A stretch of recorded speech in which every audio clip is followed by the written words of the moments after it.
Bem. Olá, estamos online já? Estamos ao vivo?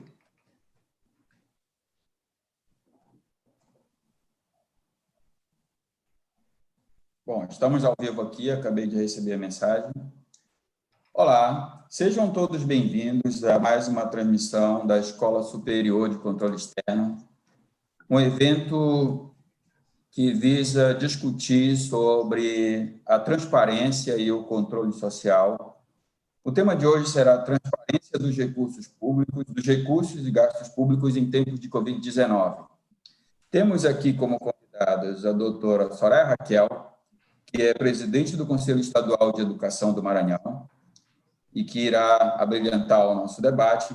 Temos ainda o doutor Eduardo Duailib, representante aqui, advogado, representante do Conselho Estadual dos Secretários Municipais de Saúde.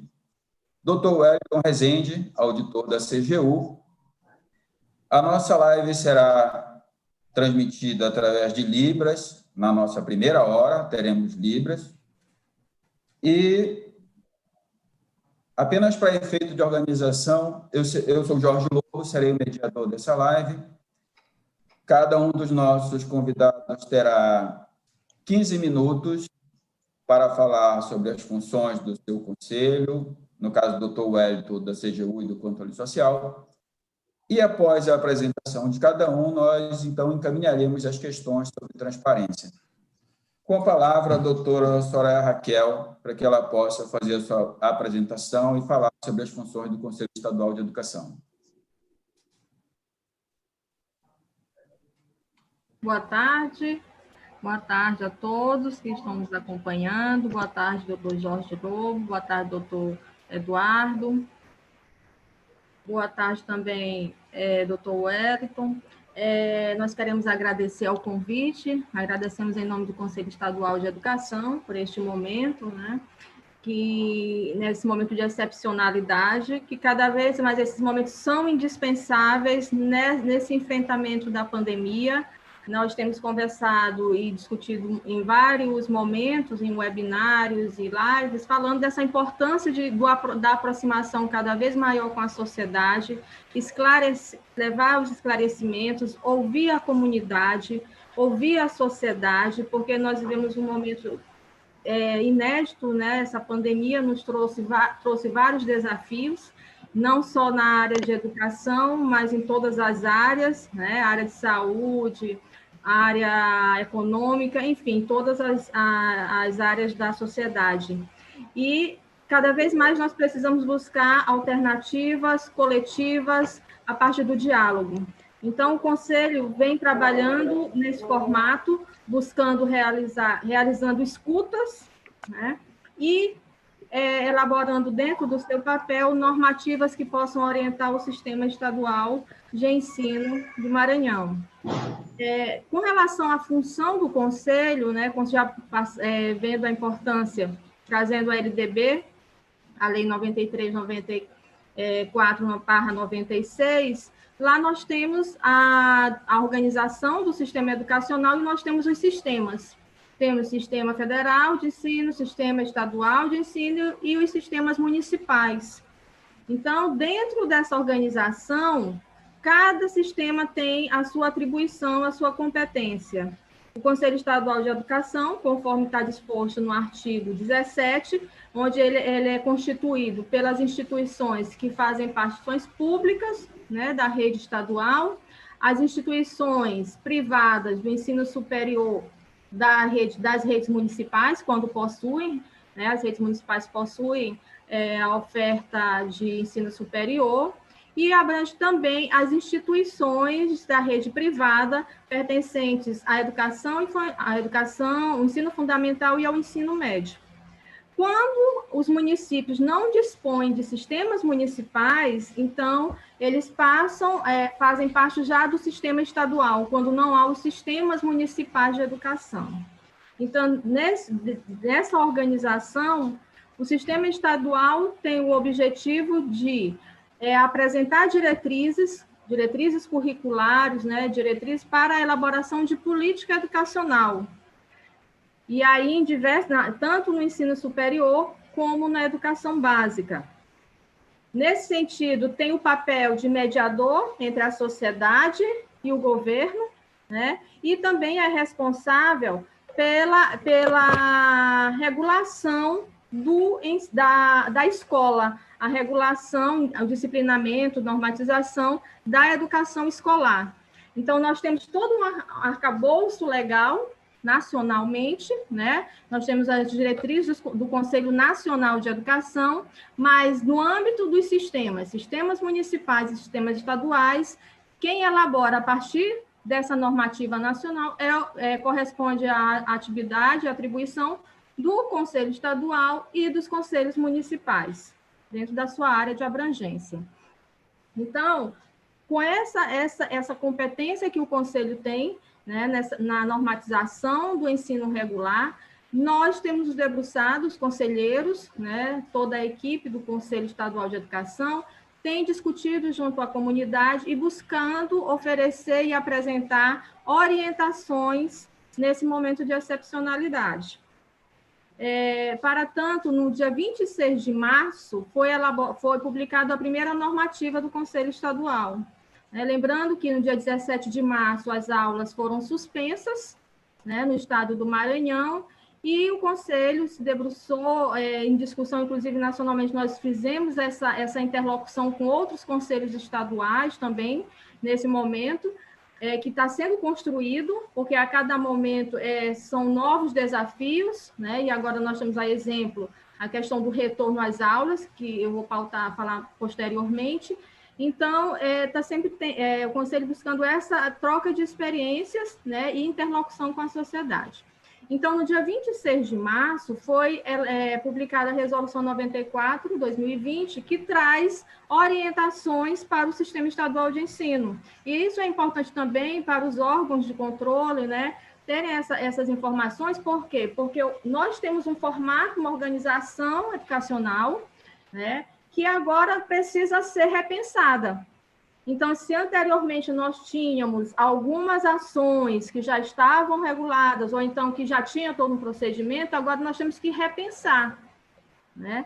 Com a suspensão, o Conselho autorizou no sistema estadual de ensino as instituições que tivessem as condições de oferecer as atividades remotas, né? Ou seja, à distância, que aí não se confunde com a educação à distância, nós temos discutido muito isso com a sociedade, com as instituições de ensino, que pudessem realizar, considerando o LDB, considerando todos os dispositivos legais.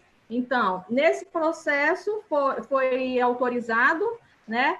Lembrando que na resolução são apresentados alguns elementos que necessitam serem considerados. A questão do planejamento, a questão do acesso, né, das atividades, o planejamento de acordo com as etapas de ensino e com as modalidades que são oferecidas, porque as atividades que eu ofereço para a educação, para o ensino fundamental, será diferente das atividades para o ensino médio, né? Então, nós precisamos garantir essas especificidades e analisar a proposta pedagógica e os direitos de aprendizagem que os estudantes têm direito. Então, se nós observarmos, nós temos uma base nacional comum curricular, a escola tinha o seu planejamento, uma proposta pedagógica, ela tem que pautar o seu planejamento, precisa rever o planejamento, mas ela tem como ponto de partida essa proposta pedagógica. Ela tem como ponto de partida os objetivos de aprendizagem para aquela etapa de ensino, para aquela série, né, para aquele ano. Então, essas recomendações foram apresentadas nesta resolução com os indicativos para que as instituições de ensino pudessem fazer a sua organização, o seu planejamento. Lembrando que a resolução, ela não impõe, ela apresenta caminhos, alternativas. Nesse sentido, tem um artigo que fala que as instituições que não tiverem as condições de oferta das atividades não presenciais, das atividades remotas, terá que repor as horas letivas quando do retorno, né? E aqui a gente destaca que nós colocamos das horas letivas, porque os dias letivos, que nós tínhamos 200 dias letivos obrigatórios, né? já foram suspensos quanto à obrigatoriedade dos 200 dias letivos, e nós temos agora como obrigatório as 800 horas letivas. Então, todo esse planejamento, ele precisa ser devidamente arquivado, ele precisa ser discutido com a comunidade escolar, conversado com a comunidade, né, com os pais, e ter feito esse acompanhamento. Então, as instituições, sem as condições das atividades remotas, nós fizemos este indicativo de cumprimento do retorno, quando do retorno das atividades. Outra ação que o Conselho está fazendo é realizando as escutas com diversos segmentos, né, tanto da educação superior como da educação básica. Nós tivemos reuniões, fizemos escutas, tivemos algumas lives também, porque compreendemos que é importante nós termos este momento com a sociedade e também passar as informações. Nós tivemos há 15 dias uma live com as instituições de ensino superior, que fazem parte do sistema estadual, que nós temos a UEMA e a UEMA-Sul. Então, nós fizemos essa live apresentando, as instituições apresentaram o seu planejamento, como estão procedendo nesse processo de organização do calendário escolar e como já estão se planejando para o segundo semestre, né? E, então, esse diálogo com a sociedade é de fundamental importância. Considerando a possibilidade de retorno, né, das aulas presenciais já no segundo semestre, porque ainda é uma incógnita, né, teremos, como teremos. Se a pandemia, quando veio, né, nós tivemos a suspensão de forma abrupta das aulas, nós precisamos agora planejar esse retorno. Então, no Estado essa discussão nós temos realizado constantemente, inclusive inicialmente em março, abril, maio, foi feito várias reuniões, comitê, que foram iniciadas com uma proposição da SEDU, que é o secretário de Estado da Educação, levantando algumas questões de como seria esse momento. Então, nessas reuniões que têm sido sempre divulgadas, nesses momentos, nós tivemos a presença do Ministério Público, do Centro de Apoio Operacional da Educação, da Undime, da UNCME, tivemos também os representantes do SINEP, Sindicato das Escolas Privadas, para podermos discutir esses desafios. E, nesse mesmo sentido, nós tivemos reuniões para discutirmos também protocolos quando do início das atividades presenciais, porque, como eu já falei anteriormente, é necessário esse planejamento de forma muito minuciosa, de forma bem responsável, né? Quando essas datas, baseadas também em definições das autoridades sanitárias, for liberado o reinício das atividades. Uma coisa que o Conselho tem discutido muito e tem sido falado também é que o retorno não poderá ocorrer da mesma forma para todos. E aí nós temos vários desafios, né? Quando do retorno, precisa ser discutido como nós temos que ter todo um ambiente físico da escola preparado, e aí nós temos a questão dos protocolos sanitários, e isso demanda planejamento e demanda recursos, e isso precisa ser muito bem planejado, né? Nós estamos vendo a necessidade cada vez dessa adequação, né? Então, se nós tínhamos produtos ou elementos que anteriormente não se comprava, né, ou não havia essa busca, agora nós vamos ter na área da educação, né? Então, aí precisa realmente uma articulação de todas as entidades e órgãos, né, nesse sentido, porque, como eu falei inicialmente, nós vamos ter um novo fazer, né, um novo fazer. Então, além dos protocolos sanitários, teremos os protocolos pedagógicos. O Conselho também está elaborando um parecer normativo, um parecer que provavelmente será, em breve já vai ser publicado, como decorrente dessas escutas, decorrente das necessidades de adequação no procedimento pedagógico. Como eu falei anteriormente, o Conselho se debruça nessas questões pedagógicas de organização do currículo e organização do funcionamento da escola. Eu só tenho 2 minutos, não é isso? Então, nesse parecer, nós já vamos apresentar orientações para as instituições escolares quanto a essa reorganização curricular, apresentando alguns elementos que necessitam ser observados, né, quando do retorno, e também considerar os dispositivos legais, né, porque nós temos uma carga horária a ser cumprida. Se temos essa carga horária a ser cumprida, como será cumprida? Né? Então, são dadas alternativas, e entre essas alternativas nós temos o ensino híbrido, o que nós chamamos de um sistema híbrido, né? É um sistema que vai ter aulas presenciais e aulas não presenciais, né? Porque no momento de retorno, nós não podemos ter todos os alunos daquela sala juntos. É importante que haja um retorno gradual, né? Então, tudo isso precisa ser gerenciado, ser planejado pelas instituições de ensino e pelas redes de ensino. Acho que já terminou, só tenho quantos minutos? Vamos passar agora a palavra ao doutor Eduardo, para que ele possa falar um pouquinho aí do Conselho dos Secretários Municipais. Doutor Jorge,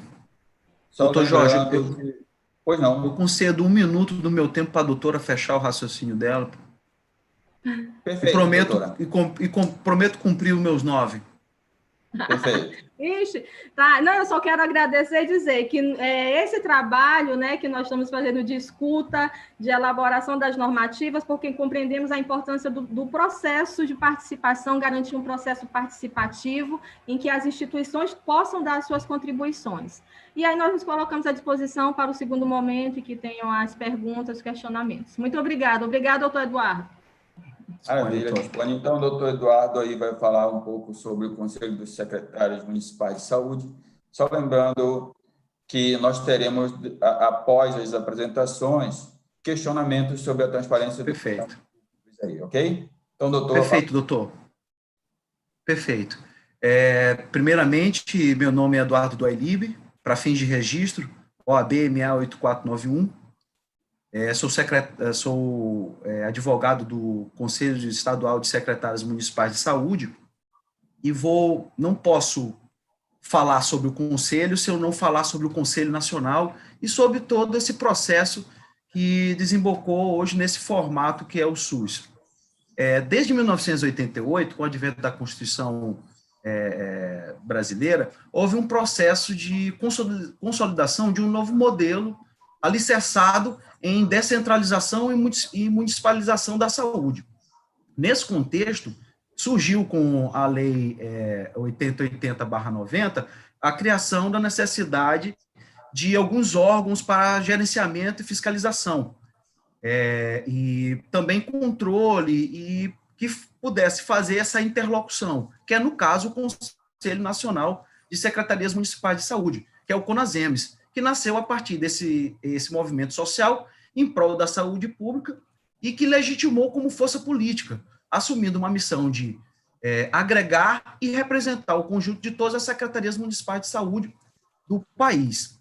Nesse contexto, ele assumiu um desafio de romper com a estrutura centralista das decisões impostas de cima para baixo, que desconsideravam as especificidades e as demandas de cada município brasileiro, propondo uma fórmula de gestão democrática para a saúde, atribuindo aos municípios um papel que não fosse de mero coadjuvante, e sim fazendo com que os preceitos constitucionais que faziam fazer valer acerca do Pacto Federativo e também todos os princípios instituídos pelo SUS. Nesse sentido, ela promoveu uma defesa incondicional do sistema público de saúde para que ele fosse mais eficiente, inclusive na medida em que os municípios deixassem de ser apenas executores de ações e passassem a assumir um papel de formuladores de políticas públicas, tendo em vista que o município é o ente da federação que é mais próximo do administrado. Assim, funcionando como um artífice para enquadramento dentro de um plano de inclusão social, o CONASEMES passou a auxiliar os municípios na formulação de estratégias voltado ao aperfeiçoamento de seus respectivos sistemas de saúde, primando pelo intercâmbio de informações e pela cooperação técnica. E hoje ele assume um espaço inegável na sua luta reconhecida dentro das instâncias federais, incluindo discussões de temas como recursos humanos, como os princípios de defesa do Sistema Único de Saúde, e também sobre recursos públicos, a alocação de recursos, enfim, uma série de situações nevrálgicas. Nesse sentido, existe uma entidade também, que é em âmbito estadual, que atua fazendo a sua correlação para o ente do ente federal, que, no caso, é o COSEMES, que é o Conselho Estadual de Secretários Municipais, que é esse aqui que eu represento. E os COSEMES são reconhecidos como entidades que representam os entes municipais no âmbito estadual, por se tratar de matérias referentes única e exclusivamente a matérias da saúde. Em outras palavras, ele desenvolve um trabalho parelho ao do CONASEMES, o seu correspondente nacional, auxiliando e orientando em sentido amplo as secretarias municipais de saúde do Estado do Maranhão.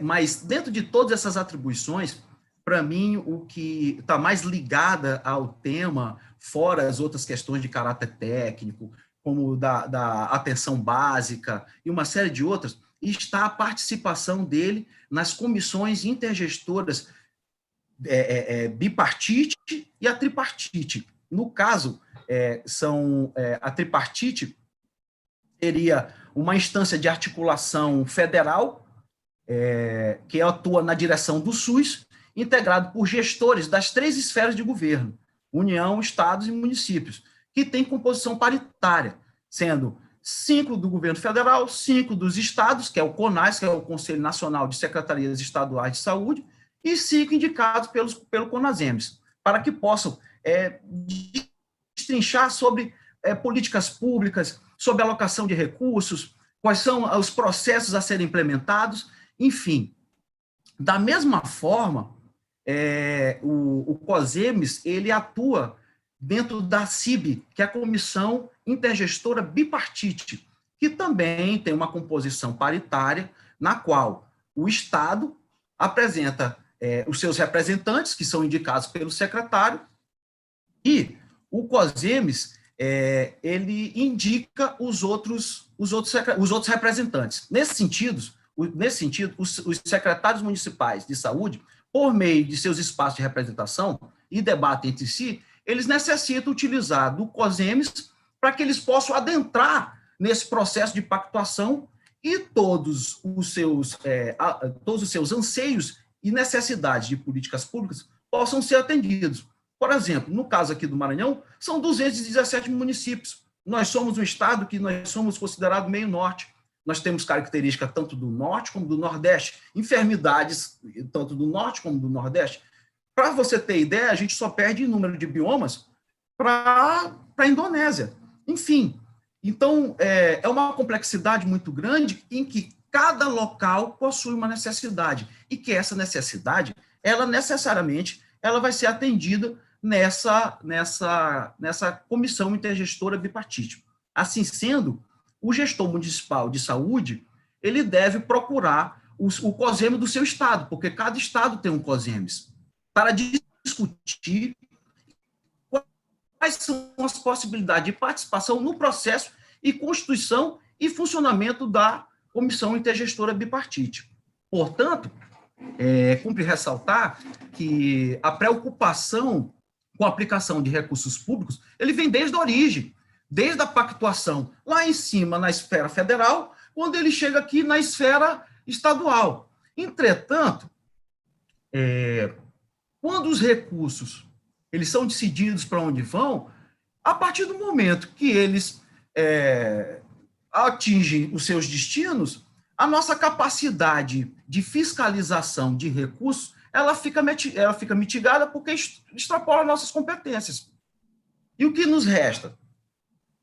Cientificar os municípios de orientações do Ministério da Saúde e do CONASEMES acerca de aplicação de recursos públicos, com uma prestação de contas nos órgãos de controle. E, nesse sentido, nós repassamos orientações, resoluções, entendimentos acerca da aplicação dos recursos públicos, mas a fiscalização fica a cargo dos órgãos de controles legais. Por exemplo, dentro de cada município tem sua comissão de licitação. Dentro de cada município, a Câmara de Vereadores aprova. E essas contas são submetidas aos órgãos de controle estaduais, leis, TCE. E, quando há uma transferência de fundo a fundo, como não há incorporação no patrimônio do Estado, cabe à CGU fiscalizar, porque trata-se de recurso federal a ser aplicado em projetos, enfim, uma série de outras situações. Em tempos de pandemia, é muito complicado a gente cobrar certos preceitos legais que acabam por engessar a aquisição de bens, serviços que estão sendo extremamente necessários. E nós estamos numa guerra. Tanto podemos ver que existem mais de 60 mil óbitos. Só que não vou adentrar essa questão para que a gente não possa comer a merenda antes do recreio, que seria o caso do nosso debate. Mas, enfim, só que a saúde pública ela passa por um processo de sucateamento tão grande que ele já vai tão amarrado os recursos que seria difícil, mas não é impossível, que esses recursos, que são muito poucos, eles consigam ser desviados, porque a situação do sistema já era de colapso. Com o advindo do Covid, isso só foi o golpe final. Enfim, mas não quero adentrar diretamente, mas pelo que eu vejo dessa portaria, dessa instrução normativa 59/2020, que eu vejo com preocupação, porque se a gente não consegue desenvolver a nossa função precípua com excelência, que é dar saúde ao jurisdicionado por uma série de motivos, dirá a gente despender recursos, tempo, pessoal, para que a gente possa montar estruturas para que possa ser disponibilizado um portal de transparência. Não estou dizendo que é errado. Eu só estou dizendo que, nesse momento de guerra, e isso daí é uma batalha, a visão do jurisdicionado que está lá na linha de frente, onde, assim como fome não espera, doença também não espera, é muito difícil a gente estar aqui discutindo qual é o valor de um EPI para um profissional que está dando sua vida e arriscando os seus familiares no combate a essa pandemia.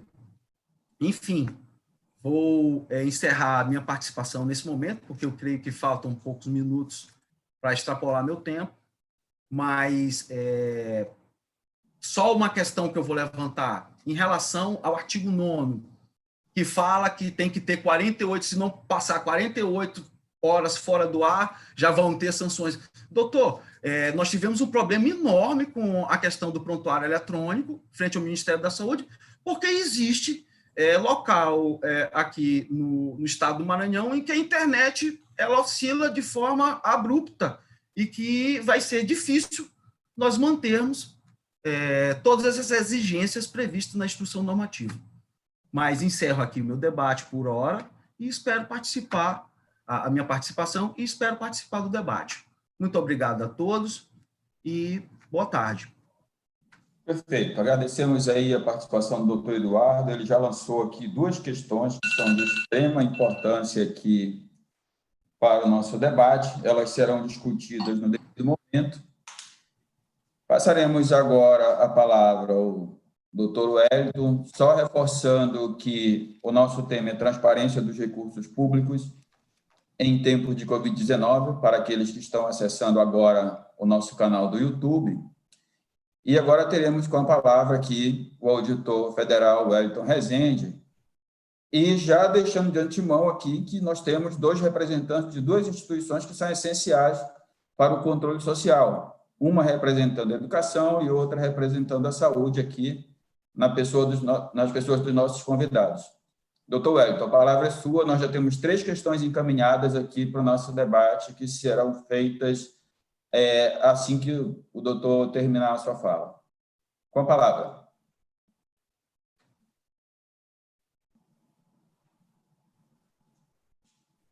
Eu creio que o colega Deixa eu Wellington ver. aqui. Agora? Está ouvindo bem Agora, agora? ok, agora. Oh, perfeito. Foi o Vanja que desligou meu som aí. Estou sabendo da estratégia do Vanja, viu? Conheço ele há longas datas. Bom, primeiro, fazer 2 registros. O primeiro deles, agradecer a minha querida amiga Jane Marta pelo convite. Eu disse, Wellington, vamos participar desse debate, dessa live, vai ser muito interessante. É um projeto do tribunal, da ESSEX, enfim, eu abracei esse projeto. Todos os outros projetos que o tribunal faz, eu sempre participo e estou aqui para a gente ajudar a colaborar nesse debate. E o segundo registro, Jorge, é falar depois dessas potestades do conhecimento dessas pessoas que são verdadeiras lendas do conhecimento na área dos conselhos, enfim, da saúde, educação, é muito complicado. Porque o que a gente fala, eles já estão lá na frente, sabendo muito mais do que a gente. Então, tentar acrescentar nesse debate é muito pouco. Bom, mas a gente vamos aqui fazendo nosso papel, não é isso, Jorge? Vamos fazendo nosso papel. Bom, pessoal, quando a gente fala de controle social, e aí eu discordo assim, com todas as venhas possíveis do meu querido amigo Eduardo, que realmente a transparência não atrapalha, a transparência é um fator preponderante. A Covid, a pandemia, o ciclo pandêmico, que é um ciclo passageiro, ele não revogou, em hipótese nenhuma, as leis da transparência. Não revogou. O que houve foi uma tentativa do governo de modificar a lei de acesso à informação para que aquele prazo de 30 dias para dar a resposta, que é o prazo máximo da lei 12.527, pudesse ser sido alargado, mas não foi. O Supremo Tribunal Federal disse não, a pandemia não significa destruir e implodir as leis de transparência do Brasil. Então, é nesse período onde o governo federal encaminha para os estados e municípios mais de 500 bilhões de reais. É o maior programa de transferência federal da história desse país. Mais de 500 bilhões de reais. Se nós não tivermos transparência em cima desse recurso, nós não tivermos a sociedade controlando, se nós não tivermos a participação dos conselheiros, dos auditores sociais, esse recurso pode não chegar a atingir a finalidade dele. Leia-se o caso do auxílio emergencial. Né? Quantas pessoas receberam indevidamente, só de servidores públicos? Isso aí o TCE e a CGU divulgaram recentemente. Quase 90 mil pessoas receberam indevidamente o auxílio emergencial. Imagine esse outro recurso, na ordem da monta de 350 bilhões de reais. Então, tem que ter transparência, sim, apoio todas as decisões do Tribunal de Contas relacionadas à questão das exigências de prestação de contas. Não aceito esse discurso que o município não falta internet, que o município falta internet, porque a maior parte dos escritórios de contabilidade dos municípios estão aqui na capital São Luís. Assim, mesmo que, por exemplo, Belágua não tenha internet, mas eu tenho certeza que a contabilidade de Belágua é feita aqui em São Luís, em algum escritório aqui da Avenida dos Holandeses, por exemplo. Então, tem alguns discursos que a gente precisa desmistificar para não enfraquecer esse princípio da transparência pública que foi erigido lá na Constituição Federal de 88 com o nome de publicidade, depois de muitas lutas da sociedade brasileira dos anos 70 e 80, os movimentos sociais batendo lá, até que se conseguiu fazer uma constituinte que o Ulisses chamou de Constituição Cidadã, que, entre os princípios do artigo 37, trouxe o princípio da publicidade, que é exatamente a mãe da questão da transparência, que surgiu lá no ano 2000 com a Lei de Responsabilidade Fiscal e foi enfatizada com a Lei Complementar 131, que é a Lei Capiberibe, que exige e obriga que a despesa pública esteja no portal colocado de forma online. Online, a jurisprudência entende que são com 48 horas a jurisprudência permanece.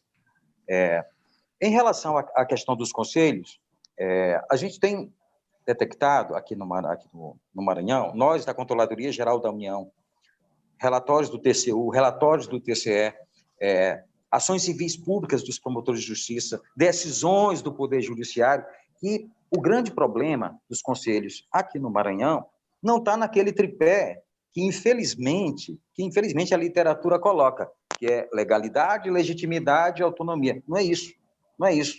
Se você pegar, doutor Jorge Lobo, vou te chamar de Jorge porque tu és meu amigo de longas datas, eu não vou chamar de doutor.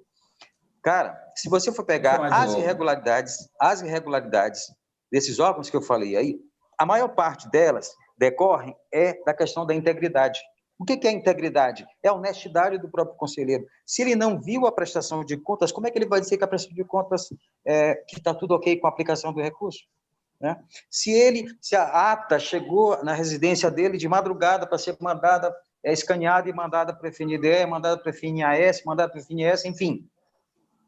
Isso é integridade, isso é falta de honestidade do conselheiro. Então, se você for observar, a maior parte das irregularidades que são apontadas pelos órgãos de controle na área dos conselhos estão relacionadas à questão da integridade.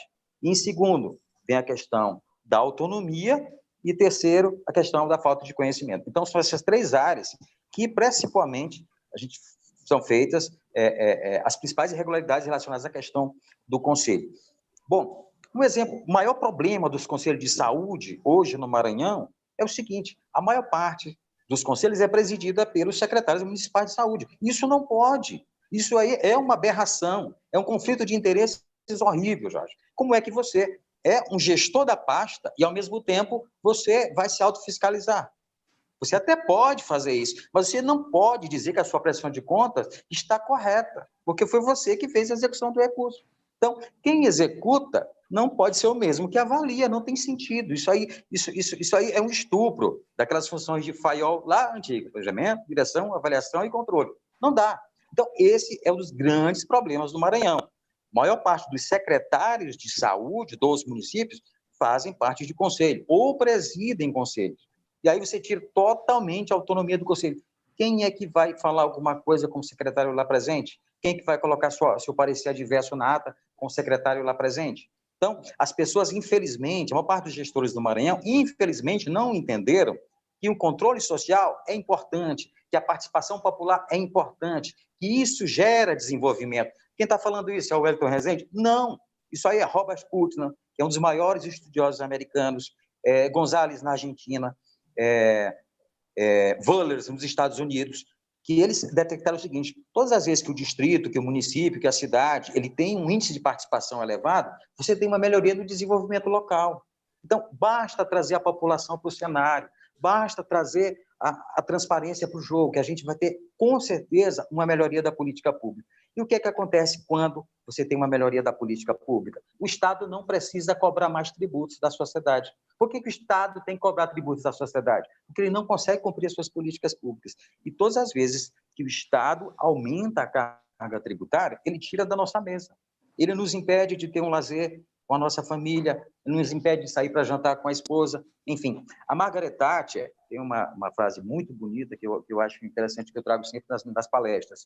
Não existe dinheiro público, existe apenas dinheiro do pagador de impostos. Então, todas as vezes que nós temos o recurso público sendo bem aplicado, isso aí é ótimo para a sociedade. Em relação à questão dos conselhos da educação, sobretudo do Fundeb, da alimentação escolar, pessoal, a gente tem que fortalecer a função fiscalizadora dos conselhos. Não basta, pessoal, não basta a gente falar das funções orientadoras, mobilizadora, consultiva, deliberativa. A gente tem que fiscalizar mesmo o recurso. Essa é a função que a CGU, que o TCE, que o TCU, que o Ministério Público detecta. Ou seja, não há fiscalização na maior parte dos conselhos. Então, em praticamente todos os órgãos de controle, tem aquela constatação lá, ausência de atuação do Conselho Municipal, independentemente da área. Então, essa é uma chaga tremenda que nós precisamos extirpar, nós precisamos empoderar os conselhos para que eles exerçam a sua função fiscalizadora, porque isso é importante para a sociedade, como eu falei anteriormente, com base nesses estudiosos, isso gera desenvolvimento. Maravilha. Concluída a fala do nosso colega Wellington, foram colocadas aqui 3 questões que dizem respeito ao Tribunal de Contas, eu vou responder as 3, e a partir dessas questões eu vou abrir para o debate de nossos convidados, exigindo apenas que cada um se atenha a, no máximo, aí, 2 minutos na fala para que o nosso debate possa fluir. Agradecer aqui participação do doutor Eduardo, que colocou aí uma questão muito interessante, que é a Instrução Normativa 59/2020. E, em se tratando da CIN, doutor, é importante que eu faça alguns esclarecimentos, já que até bem pouco tempo eu participava aí da fiscalização da transparência.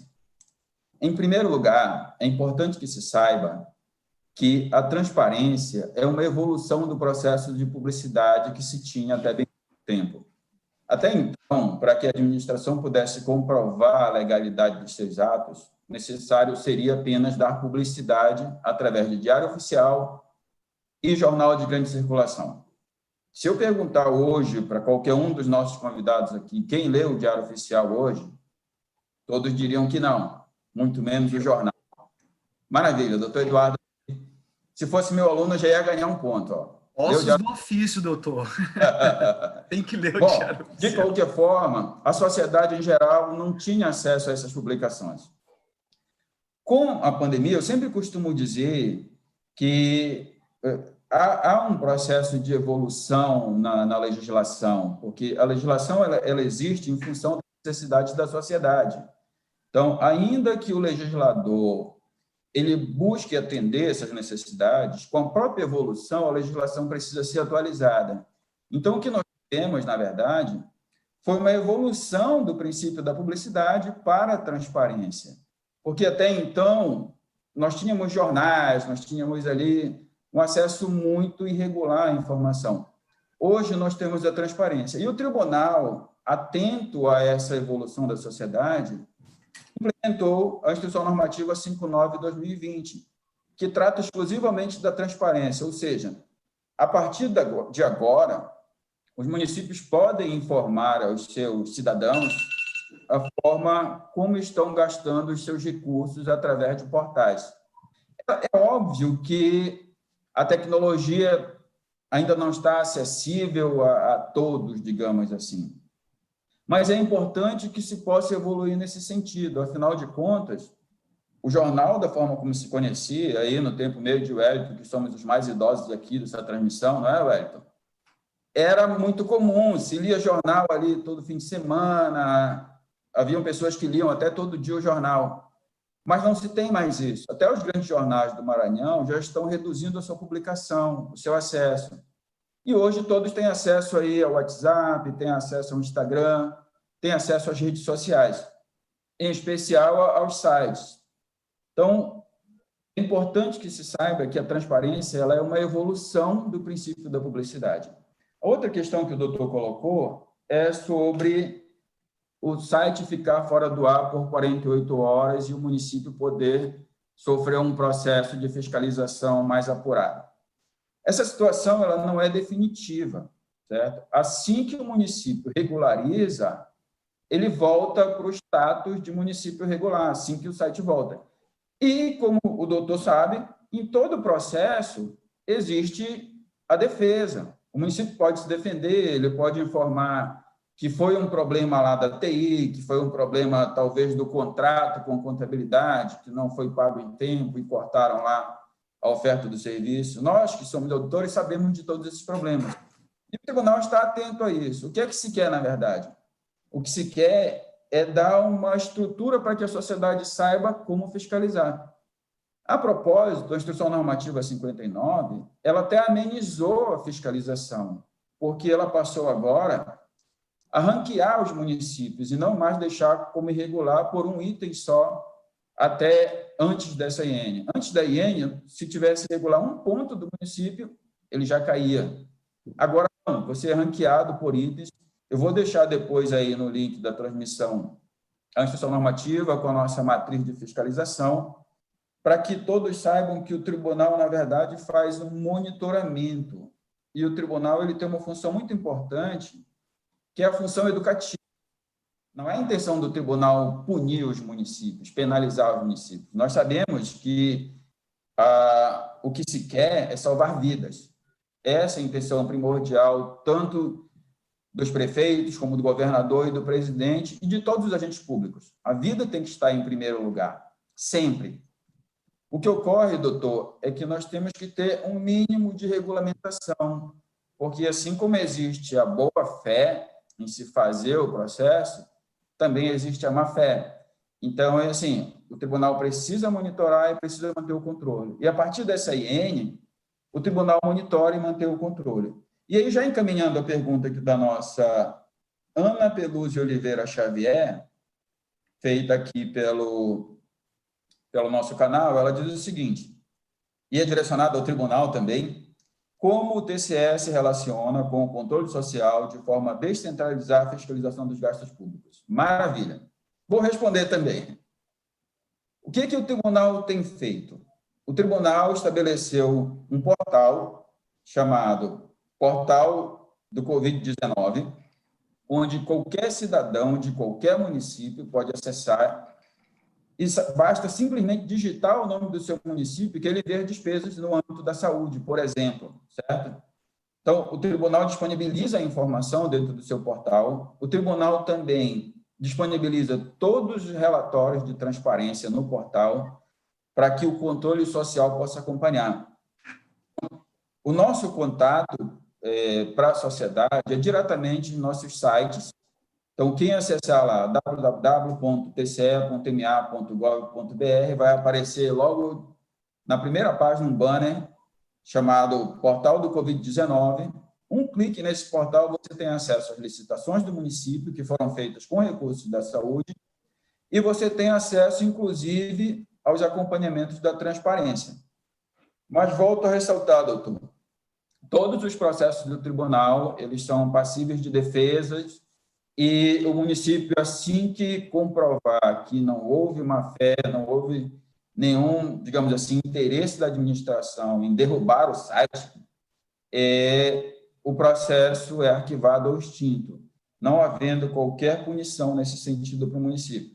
O que se quer é apenas que a sociedade saiba que hoje o tribunal tem uma norma que pode orientar esse acompanhamento. Eu costumo dizer, não é nem uma fiscalização, é um acompanhamento dos gastos públicos. É isso que o tribunal quer para a sociedade, certo?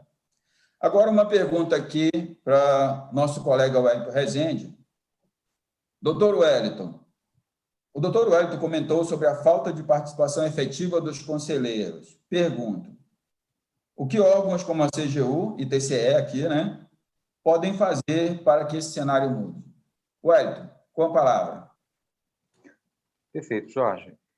Só lembrando, pessoal, que os órgãos de controle do Estado do Maranhão trabalham com a rede de controle. Então, o Tribunal de Contas do Estado, a CGU, o TCU e o TCE, também o Ministério Público Estadual, e a Polícia Federal, os bancos, a rede de controle é um pool de quase 30 órgãos onde se troca informações de inteligência. Então, todas as vezes que o Tribunal de Contas solta uma instrução normativa dessas, como o Jorge falou, a IN 59, é claro que os órgãos todos foram ouvidos, é claro que o Ministério Público está ciente, é claro que a CGU, o TCU, enfim, está todo mundo participando desses fóruns e trocando informação. Isso é muito bom, porque a área de inteligência a principal função da área de inteligência é lutar contra o crime organizado, enfrentar o crime organizado. A gente sabe que são quadrilhas que saqueiam os recursos nos municípios do estado do Maranhão. Tanto é que se você for pegar uma empresa que está participando de um município, ela vai estar no outro, totalmente distante, no outro polo. Agora, em relação ao controle social, a rede de controle, ela trabalha com as audiências públicas de controle social e cidadania, nos seminários de controle social regionais, onde nós vamos aos municípios, nós capacitamos os conselheiros, nós capacitamos a sociedade civil. Então, no último ano, ou seja, no ano passado, que nós tínhamos uma circunstância normal de temperatura e pressão, digamos assim, nós formamos mais de 1.000 auditores sociais, passamos por mais de 60 cidades a rede de controle, sim, em suas ações. Então, a gente tem partido para o interior, fazendo as capacitações, e agora a gente está começando a entrar, Jorge, pela questão do EAD, né? Fazendo cursos na plataforma Moodle para passar para a população, para treinar o conselheiro, para treinar a sociedade. Já que nós não podemos estar lá presencialmente, mas o conselheiro vai ter a sua formação nessas plataformas digitais de informação e comunicação, nas TEDx. Então, o controle está evoluindo, está avançando, a rede de controle está trabalhando para formatar o trabalho do conselheiro, para dar um apoio, para aumentar a capilaridade, ganhar amplitude, enfim, ganhar corpo e a gente melhorar a aplicação do gasto público do Estado.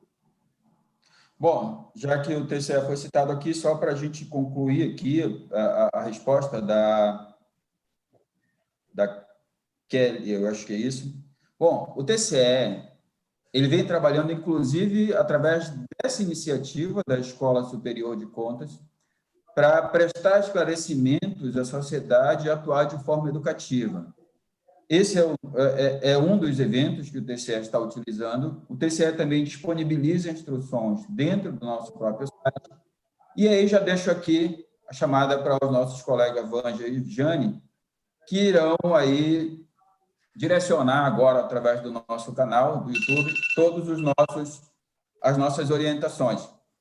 Então, que fique claro, o TCE tem uma função educativa, educadora, e o tribunal vem trabalhando para construir, através tanto das nossas transmissões, como também através do nosso site. Respondida a questão, como o doutor Eduardo foi citado, nós vamos abrir aqui a palavra para o doutor Eduardo, para que ele possa usar seus 2 minutos e possa abrilhantar aí o nosso debate, inclusive... Certeza, doutor. Questionar também. Doutor, a palavra é sua. Vou tentar ser o mais rápido possível. 2 minutos. Eu concordo com o doutor Wellington. Quanto mais pessoas fiscalizando, melhor. Só que, doutor, tudo tem um tempo para ser praticado. Não é o que vai ser praticado aqui agora que não vai deixar de ser auditado. Vossa Excelência sabe de tudo isso. E seria interessante que Vossa Excelência também olhasse os regimentos internos e estatutos dos conselhos que Vossa Excelência está se referindo, porque essa atribuição que Vossa Excelência falou aí, eu acho que não condiz com a verdade, tendo em vista que deve ter um equívoco de conceito. A função fiscalizadora... Eu estou querendo dizer aqui... Você está se referindo a isso? Doutor, deixa só ele concluir, Wellington. Um instante. Vossa Excelência vai falar por último, fica tranquilo, o senhor tem a vantagem. As instituições, elas vão evoluindo normalmente. Assim como eu participei de processo administrativo na CGU, em que o funcionário aqui do Ministério, do Núcleo Estadual do Ministério da Saúde, recebeu 11 vezes diárias e passagens sem prestar nenhuma conta. Então, o problema está aqui e está em Brasília. Mas sabe o que se faz? A gente só pune o gestor, a gente só pune o ordenador de despesa. Mas, doutor, o que eu estou querendo propor aqui é que a gente tenha uma outra visão, a visão de quem está lá no polo, lá na frente, na linha de... É muito fácil. A gente está aqui, todo mundo no seu escritório, quando o magistrado de repente diz, opere-se em 24 horas, e tem 2 para ser operado. Aí sabe o que a gente faz? A gente manda para ele de volta para ele escolher qual que vai sair da fila. Doutor, é muito difícil você ter dinheiro, mesmo que não seja para aquele fim, você está faltando remédio de inferno, o inferno está cheio de boa intenção. Aí o que ele faz? A pessoa morrendo lá, o que ele faz? Falta de planejamento, concordo, mas ele pega o recurso e aplica ali, mesmo não tendo lesão ao erário. Enfim, doutor, concordo com a visão de Vossa Excelência, as instituições vão evoluindo, mas a gente também tem que ver a visão de quem está lá na ponta. Para quem tem a frieza da lei, para quem tem... Só um minuto, só para eu terminar. Para quem tem a frieza da lei, é muito fácil, mas quando a gente está lá na trincheira, olhando pessoas morrendo, sendo infectadas, a gente fica difícil saber por que a gente está discutindo quanto é que custa a bala de um fuzil no meio de uma guerra. Muito obrigado, doutor. Pois não. Doutor Wellington, com a palavra. Não, assim, ao ouvir que o Conselho não tem função fiscalizadora, eu não sei nem o que dizer, Jorge. Eu, particularmente, eu não sei nem o que dizer. Bom, só lembrando, pessoal, para quem está chegando aí, o Conselho tem sim função fiscalizadora, é a principal função. Vocês lembram, por exemplo, daquele caso que ocorreu lá em Madragoa, lá em Bacuri, onde 8 crianças morreram vítimas de transporte clandestino, vítimas de transporte pau de arara? Por que aconteceu aquilo? Porque nós não tínhamos o Conselho atuante. Os órgãos de controle foram atrás da ata dos conselhos, Jorge, e observaram lá que ela estava aprovada com louvor. Ou seja, os conselheiros disseram, não, o Conselho do Fundeb, que é quem avalia o Programa Nacional de Transporte Escolar no município, disse que estava tudo bem com o transporte escolar. Tá? Ou seja, não fiscalizou, não exerceu o seu papel de fiscal. Tá certo? O papel de fiscal, ele está esculpido na Constituição, o artigo 98, 204, 206, está tudo lá. Tem que ter essa participação, tem que ter essa fiscalização. Tá? Isso aí está tudo amparado na legislação. Isso não precisa estar nem no regimento interno do Conselho. Se um Conselho não fiscalizar, ele não cumpre o seu papel. Esse é o papel princípio do Conselho. É tipo o papel do vereador, que é de fiscalizar os atos do Poder Legislativo, do Poder Executivo, perdão. Eu queria manifestar. Pois não, doutora. direito à réplica. Não, é só eu acho que a gente precisa deixar esclarecer, né, até aos que estão nos acompanhando. Nós temos os conselhos de controle e os conselhos normativos, né? Então, assim como nós temos o poder judiciário, o poder executivo e o poder legislativo. E é importante destacar o papel de cada um, né? Cada um tem a sua importância. Então, a gente precisa ter o cuidado quando generaliza, né? E colocar o seguinte: nós temos os conselhos que são normativos, de acordo, inclusive, com a legislação, e temos os conselhos que são de controle social. E aí, na área da educação, especificamente, que eu vou me deter, nós temos o Conselho do Fundeb, nós temos o Conselho da Alimentação Escolar, né? Do Transporte Escolar, desculpa. Então, nós temos esses conselhos específicos. Assim como nós temos também, como eu falei inicialmente, dos conselhos normativos, né? Que nós temos os conselhos municipais de educação e temos o Conselho Estadual de Educação. Então, a gente precisa ver, dentro da área de competência de cada um, as responsabilidades e a importância de que essas áreas se encontrem, que essas áreas estabeleçam diálogo. E com relação à transparência, eu concordo que é um ganho que a sociedade tem e que nós precisamos realmente buscar cada vez mais melhorar. E quando falo em transparência, não é só a transparência da utilização do recurso. Nós temos que ter uma transparência e uma participação desde o momento da elaboração da norma. E aqui eu entro especificamente no caso do Conselho Estadual, porque eu estou representando aqui o Conselho, né? Vim para trazer, fui convidada para trazer essas informações quanto ao trabalho do Conselho Estadual nesse processo, porque é um órgão normativo, né? É um órgão que busca garantir essa questão dos direitos. Nós temos uma LDB. Nós temos a questão dos 200 dias letivos. Uma questão, nós vamos considerar as aulas remotas como atividade letiva? Então, o Conselho Estadual tem essa responsabilidade de trazer essa normativa. Então, o primeiro ponto que eu queria colocar é essa questão das competências, né? E aí nós precisamos separar órgãos de controle, órgãos normativos e a necessidade dessa interlocução. Segundo, a importância da transparência, eu acho que é importante, como eu falei anteriormente, e aí eu ressalto o trabalho também que o Conselho Estadual tem feito, desde o processo de elaboração de normativa, né? Então, para discutir a questão de retorno, quais são os procedimentos pedagógicos, porque... 10 segundos para concluir, doutora. Oi? 10 segundos para concluir. Eu falo, nem tenho mais tempo para lhe ceder, doutora. Professora. Então, professora. Então, quando nessa questão da transparência, inclusive o Conselho Estadual está ampliando as suas redes sociais. Nós, além do site, nós temos agora o Instagram, estamos também com o Twitter, para aproximar cada vez mais da sociedade e levar todos os atos, poder divulgar e publicizar as suas ações. E, nesse processo de construção, garantir a participação da sociedade e levar todas as informações. Maravilha. Então, só para a gente organizar aqui a nossa mesa, né? O que a professora acabou de falar é que ela representa um conselho normativo. Eu creio que talvez o conselho do Dr. Dualib também seja normativo, não é isso? Só para a gente... Na verdade, doutor, a nossa função é promover o diálogo e o intercâmbio e a melhora.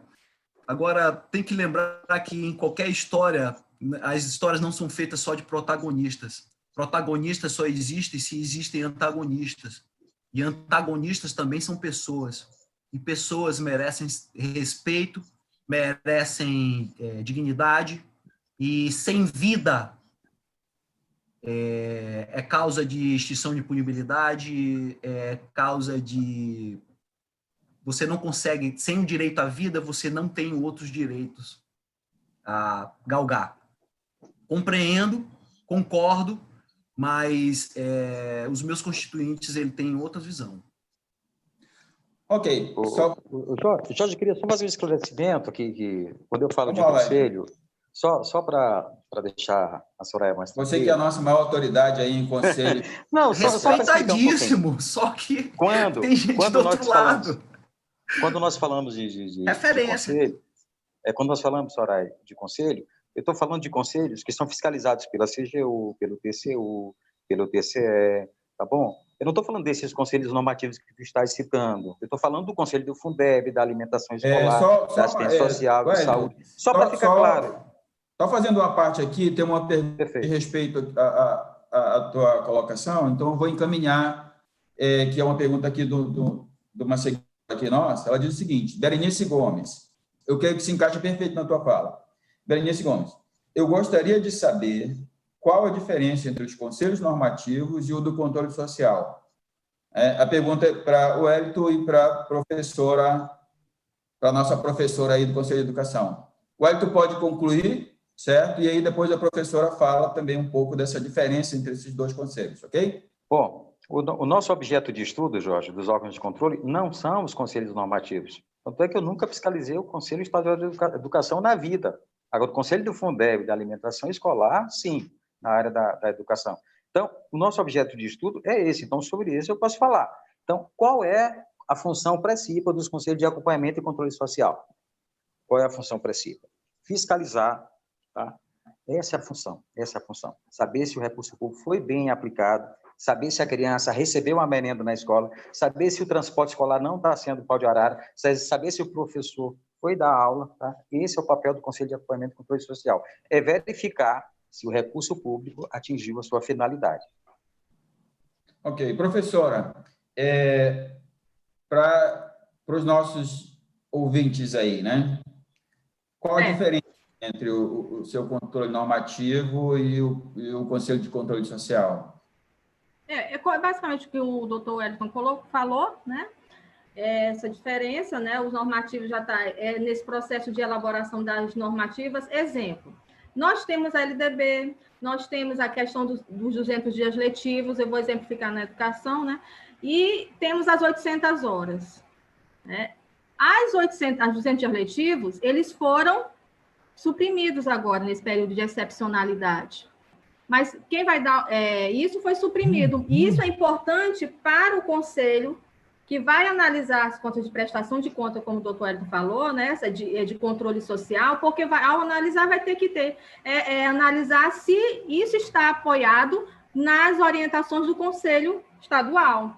Então, o normativo, ele é responsável por essa garantia das orientações para as instituições poderem se respaldar e executarem suas ações. Então, quando o Conselho Estadual de Educação autorizou a realização das aulas não presenciais remotas, foi uma excepcionalidade dentro do contexto baseado na LDB, na legislação. E isso é importante para os conselhos de controle, porque quando for analisar a prestação de contas, vai ver se a instituição está amparada em alguma norma do sistema estadual, que é o responsável pela normativa do sistema, certo? Então, outra questão, vamos colocar, quando nesse retorno, né, na legislação, a gente sabe que nós temos que garantir as 800 horas letivas, mas nós não podemos ter os alunos todos na sala ao mesmo tempo, e nós temos que garantir o direito à educação. Então, como fazer? Então, o Conselho está discutindo também essas questões, em consonância também com o Conselho Nacional de Educação, que é um órgão normativo para o sistema, para a educação e para o MEC, e aí, com essa discussão ampla, vai elaborar essa normativa para o sistema estadual, né? O sistema estadual de ensino, considerando que, nesse momento de excepcionalidade, considerando essas questões que nós estamos vivendo, precisamos garantir o direito à educação, mas precisamos garantir a vida, a saúde de todos, né? Como a educação pode ser ofertada, né? Então, o Conselho Normativo, o Conselho Estadual apresenta essas normativas, e aí, nesse processo de prestação de contas, né, dos conselhos de controle, precisam ser consideradas até mesmo para a observância, né, se foi atendido. Ok, então, esclarecido aí a pergunta da nossa seguidora, temos aqui o Conselho Normativo, então, não é? Nosso colega Hélito, quando se referiu da fiscalização, se referiu aos conselhos fiscais ali, o Conselho do Fundeb, o conselho que fiscaliza a saúde, aqueles que fiscalizam os recursos que são repassados ao município. Nesse ponto, então, não temos antagonistas aqui, não é? Temos todos protagonistas, na verdade, né? Voltando a lembrar que a nossa discussão é sobre, para quem está entrando agora, sobre transparência dos recursos e gastos públicos em tempos de Covid. Eu vou encaminhar aqui mais uma questão para que a gente possa dar continuidade ao nosso debate. Nós estamos aqui com 1h11 de transmissão. Eu sei que o tema é extremamente polêmico, porque, como o doutor Dualib falou, quando se trata de saúde, é o bem maior que o cidadão tem e é necessário, então, que se atenda ao munícipe da forma mais rápida possível. O doutor Wellington também foi muito claro na sua colocação, quando informou que é importante que se tenha um mínimo de controle do processo para que se evite até punições futuras. Eu, como auditor, também comungo da ideia do nosso colega Wellington, porque nós sabemos que tudo é passível de fiscalização. É claro que nós temos que ter um mínimo de organização no processo. E o gestor que está lá na ponta, o secretário, na verdade, ele realmente fica numa situação extremamente complexa, porque ele precisa atender ali ao munícipe e precisa ainda prestar contas. Mas, como eu sempre digo, toda atividade tem o bônus e o ônus. Então, assim, é uma posição em que os secretários se encontram, que eles realmente precisam agir de forma rápida, mas precisam também se cercar de todas as garantias para evitar que tenham problemas futuros. Daí, porque a transparência é essencial, né? Só para a gente continuar aqui no nosso tema. Hoje, a lei da pandemia, digamos assim, ela flexibilizou muito mesmo a legislação, dando muito mais agilidade. Até então, nós tínhamos ali as dispensas de inexigibilidade, que eram processos extremamente complexos, que demandavam aí, às vezes, até 6 meses para serem concluídos. Hoje, com a lei da pandemia, isso ficou muito mais célere, muito mais rápido. Tanto é que agora o gestor já pode até pagar de forma antecipada, já pode, inclusive, fazer compra de bens que não sejam de segunda mão. A única coisa que se exige do gestor hoje é dar transparência ao que ele está gastando através dos portais. Ou seja, está se exigindo o mínimo necessário, até para que a sociedade possa acompanhar o que está sendo feito com esses recursos. Como o doutor Wellington bem colocou, o governo federal tem transferido recursos vultuosos a estados e municípios, até de forma direta.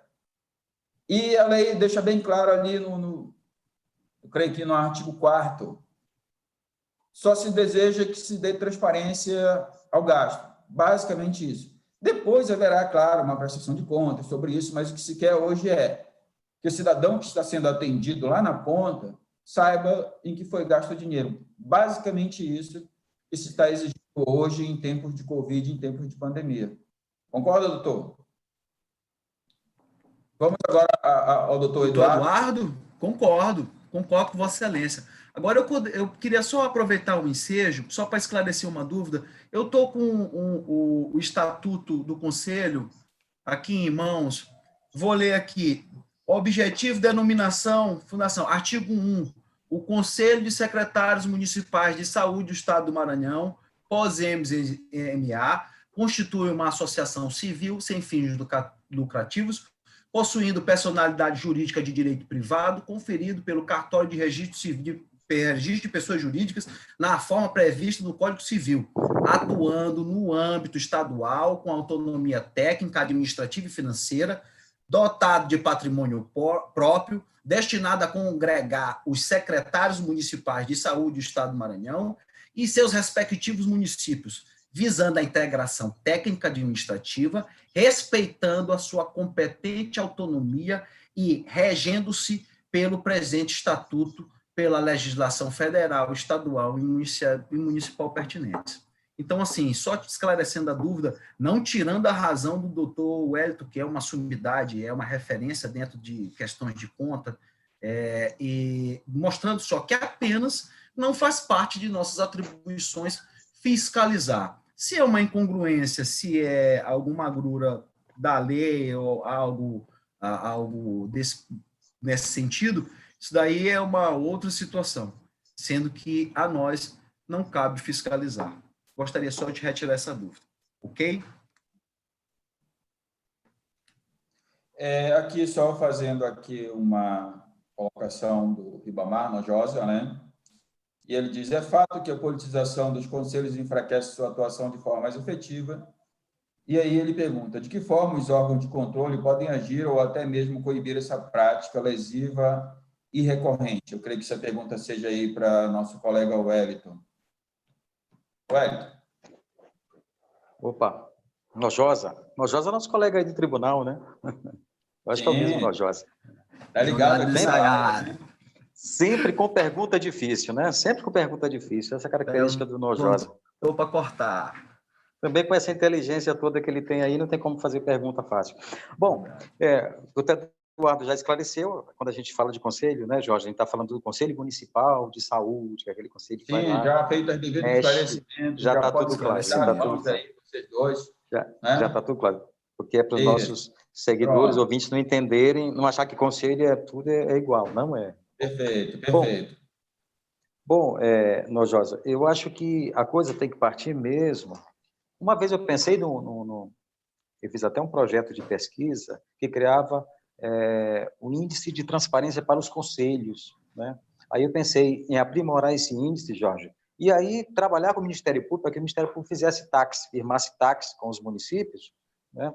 Para que a gente tivesse um conselho mais aparelhado. E a gente teria que ter esse índice para pegar variáveis, como eu tratei, integridade, conhecimento, legitimidade, enfim, a gente poderia bolar um índice nesse sentido e aí desenvolver esse índice, a rede de controle, e conversar com o MP para a gente começar a fazer esses tags. Ou então tags, né? O TCE poderia fazer termo de ajuste de gestão. Não sei se o TCE do Maranhão já está fazendo isso, mas é uma ferramenta que o TCE do Pará faz, o TCM, aliás, do Pará faz, enfim, é uma ferramenta interessante. Então, eu acho que é um passo para a gente garantir que efetivamente o Conselho funcione. É você ter o mínimo de garantias que ele vai funcionar, que ele vai ter estrutura e que os seus membros terão autonomia, integridade e conhecimento. Bom, como aqui fala dos órgãos de controle, a questão colocada pelo nosso colega Nojosa, eu quero fazer aqui uma parte, certo? Caro Nojosa, vocês sabem que nós, órgãos de controle, somos escravos da lei. E por sermos escravos da lei, temos que seguir a norma.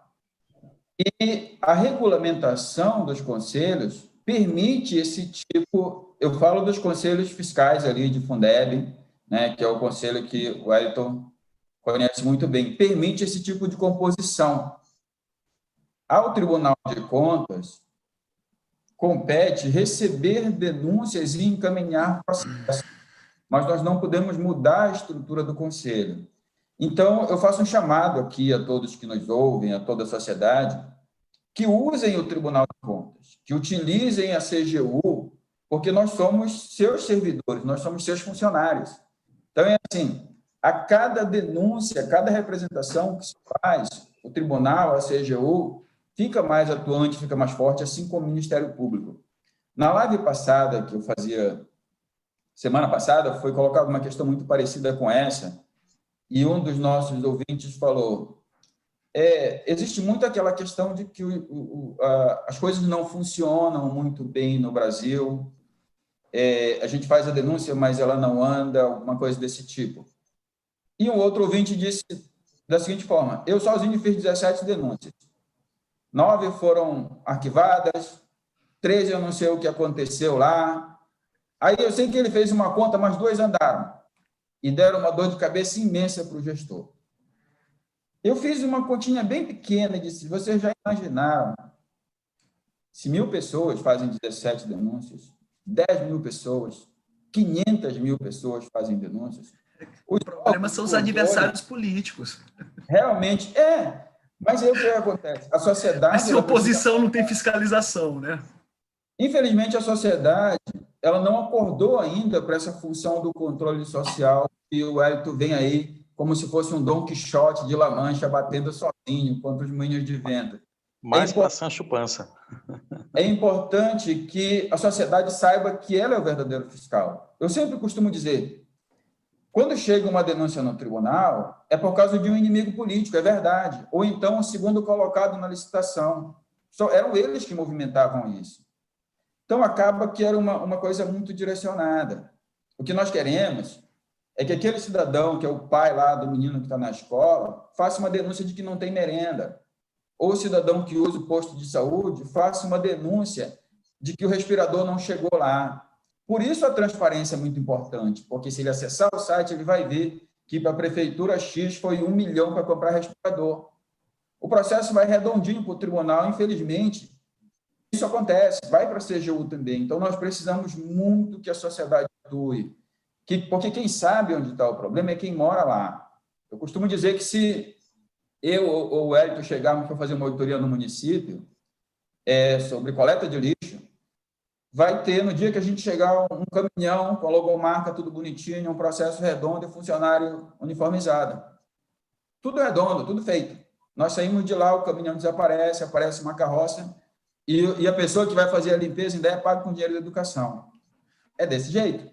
Mas quem mora na cidade sabe.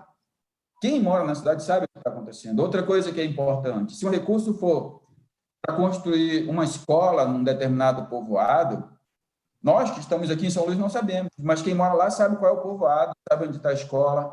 Basta que ele bata uma fotozinha e encaminhe isso. Hoje não precisa mais se identificar num processo de denúncia. Já está muito fácil. Então, a sociedade precisa acordar para essa condição de que ela é o verdadeiro fiscal. O pai do aluno, quem usa o posto de saúde é o verdadeiro fiscal. Nós, eu e Hélio, somos apenas funcionários dessas pessoas que estão lá na cidade e eles precisam usar esses órgãos de fiscalização. Então, a ideia da transparência, só para a gente manter no nosso tema, é exatamente para que o cidadão possa ter acesso a essa informação e possa nos acionar, nos usar para que a gente possa trabalhar em função da sociedade. Então, essa a ideia da transparência. O cidadão no controle mesmo, para que ele possa fiscalizar os gastos públicos, para que ele possa informar que não chegou a merenda, que o respirador não chegou. Então, assim, ele acessa e faz essa denúncia e aí nós começam a caminhar irmanados aí com a sociedade. Eu vou verificar aqui se a gente ainda tem mais alguma questão. Eu creio que as questões foram todas encaminhadas. Estamos aí às 17h23. Caso não tenha mais nenhuma questão a ser colocada por algum de vocês, eu vou franquear a palavra. E aí nós iniciaremos, então, para os agradecimentos finais. Então, eu faço a pergunta agora. Algum dos nossos convidados tem uma questão para ser encaminhada relacionada ao nosso tema, transparência dos recursos públicos? Jorge, tem um caso muito interessante que a gente pode relatar da CGU. Deixa eu te falar. Nós fizemos uma formação aqui em São Luís com os conselheiros da alimentação escolar do CAE, das cidades de Presidente Juscelino, Axixá, Morros, enfim, foi uma formação organizada pelo Ministério Público, pelos sindicatos, enfim, foi uma formação muito interessante. Esses conselheiros do Fundeb, da alimentação escolar de Presidente Juscelino, retornaram lá para o município, pegaram a prestação de contas, viram que na prestação de contas tinha picanha, iogurte, né? Foram até as escolas, pegaram a lista de recebimento de merenda das escolas e viram que lá só tinha aquele kisuke com aqueles biscoitos, né? Aí um dia eram 3 biscoitos com kisuke, no outro dia eram 2 biscoitos com kisuke. Resumo da ópera, conseguiram comprovar que a prestação de contas, o que tinha na prestação de contas, não era servido aos alunos, Presidente Juscelino. Resumo da obra, conversaram com a promotora de justiça, foi feita uma grande mobilização na cidade, com conselhos, com a Câmara de Vereadores, enfim, e o prefeito foi cassado. Então, uma ação de controle social, uma ação que se utilizou da transparência pública, conseguiu afastar um prefeito que estava desviando, segundo os órgãos de controle, os recursos da alimentação escolar. Então, esse é um caso maravilhoso que eu cito em São Paulo, que eu cito no Rio, que eu cito na Bahia, enfim, dizendo que o controle social pode ser efetivo, sim, e pode melhorar a vida do município. Até mais efetivo do que os controles institucionalizados, uma vez que o controle institucionalizado ele precisa de todo um processo para formalizar isso, e o cidadão ele é muito mais ágil, muito mais rápido. Bom, então nós vamos aqui encaminhar os agradecimentos finais dos nossos convidados, 5 minutos para cada um, começando pela nossa convidada aqui, que brilhantou a nossa palestra.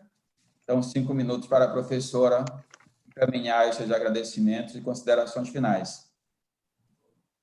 Bom, nós queremos agradecer, em nome do Conselho Estadual de Educação do Maranhão, pelo convite, né? Compreendemos a importância desses momentos de discussão com a sociedade e reiteramos aqui o trabalho do Conselho nessa perspectiva normativa e de participação popular, porque o nosso trabalho todo tem sido construído sob essa perspectiva de participação, né, considerando as diversas realidades. Nós temos um Maranhão imenso, né, então a área de abrangência do Conselho Estadual de Educação para normatizar sobre a educação é uma abrangência muito grande. Então, nós queremos reiterar aqui o nosso compromisso, né, com respeito e garantia do direito à educação a todos, né, nesse momento que nós vivemos de pandemia, que são muitos desafios, né, de como garantir essa educação para todos. Hoje nós estamos com a questão remota, com as atividades remotas, e aí nós temos um grande problema, que é o acesso à internet, e aí nós indicamos uma necessidade urgente de que se tenha políticas públicas para ampliar, se não universalizar, penso que até universalizar de fato o acesso à internet, né? Porque nós sabemos que, não tendo acesso, isso vai causando várias desigualdades e nós vamos tendo vários problemas nesse acesso também à educação, à garantia desse direito à educação. Então, nas nossas discussões, um dos elementos que nós temos colocado e discutido é desenvolvimento de políticas públicas que são necessárias para a ampliação do acesso à internet. E aqui nós ressaltamos, se hoje nós temos desafios que anteriormente nós tínhamos, e falo especificamente na área da educação, nossa área de atuação, que às vezes vinham nesse debate, mas hoje a pandemia nos coloca grandes desafios que nós precisamos de fato resolver, né? Então, é com esse compromisso de buscar as melhores alternativas nesse cenário que nós estamos, que o Conselho tem trabalhado nesse período. Desde que foram suspensas as atividades presenciais, o Conselho tem trabalhado de forma remotamente nesse processo de construção de normativas e de acompanhamento e discussão com a sociedade sobre alternativas para a oferta da educação no estado do Maranhão. Então, meu agradecimento por este momento, nós podemos falar um pouco do nosso trabalho. Agradeço também, cumprimento o doutor Eduardo, doutor Wellington, doutor Jorge, e a Kelly também, que está ali nos dando o apoio. Um abraço a todos. Parabéns. Doutor Eduardo, aí com a palavra para suas considerações finais. Bem, só agradecer a oportunidade de demonstrar um pouco da nossa realidade, quem somos nós, dirimir algumas dúvidas e enaltecer essas iniciativas que envolvem pessoas e os atores que participam dessa seara. Lembrando que em nenhum momento nós adotamos uma postura contrária à implementação dos portais. O que está se levantando são algumas questões de caráter pragmático e que eles poderiam ser implementados num outro momento menos conturbado, mas que o trabalho de Vossas Excelências, dos órgãos de controle, são essenciais para não só a fiscalização, mas a mudança de um paradigma cultural que existe na nossa sociedade. Inclusive, creio que não tenha precluído, mas seria um encaminhamento, que isso fosse uma matéria dessa pensada, incluído no nosso currículo escolar básico, para que a gente formasse cidadãos com esse perfil fiscalizatório, e que, no decorrer da sua vida escolar e acadêmica, não acabasse se deturpando e se deslumbrando com dinheiro, como bem o doutor falou, que não é o dinheiro público, palavras da Margaret Thatcher, é um dinheiro do cidadão, é um dinheiro nosso. Agradeço mais uma vez a oportunidade. Doutores, para mim foi uma situação que só de engrandecimento, de enaltecimento e amadurecimento como pessoa, como instituição, e creio que todos puderam crescer, conhecer e abraçar esse tema, que é um tema de importância nacional, para que a gente possa virar essa página e acabar com a ideia de que os gestores normalmente têm algumas falhas de caráter que se refletem na sua administração da gestão pública. Agradeço mais uma vez, peço desculpas, às vezes a gente defende de forma acalorada, mas eu só acho que isso só engrandece o debate. Muito obrigado a todos, um abraço, fiquem com Deus. Parabéns. Com a palavra, nosso colega Wellington. Só agradecer, Jorge, o convite da ESSEX, da Jane, do Vange, a sua mediação também maravilhosa, e dizer que a gente precisa assim, se irmanar no controle social, na transparência. O Maranhão tem uma dívida social gigantesca. Das 100 cidades mais pobres do Brasil, o Maranhão tem 66. Das 10 cidades onde se passa fome, o Maranhão tem 9. O Maranhão tem a população com a menor estatura do Brasil. Por isso que eu sou raquítico, porque faltou alimentação para mim ali até os 7 anos. Então, o maranhense ele tem a menor estatura do Brasil por conta de falta de alimentação. Isso tudo está comprovado cientificamente. E a merenda escolar é um atrativo importante para que as crianças frequentem as aulas, para que as crianças tenham dignidade. O dinheiro do Fundeb é bem importante para que o professor dê uma boa aula, para que a escola seja estruturada, enfim. Então, nós temos que nos irmanar em prol do controle social e da transparência pública, e fóruns como esse, palcos como esse, ajudam a gente a disseminar essa informação. Só tenho a agradecer. Valeu.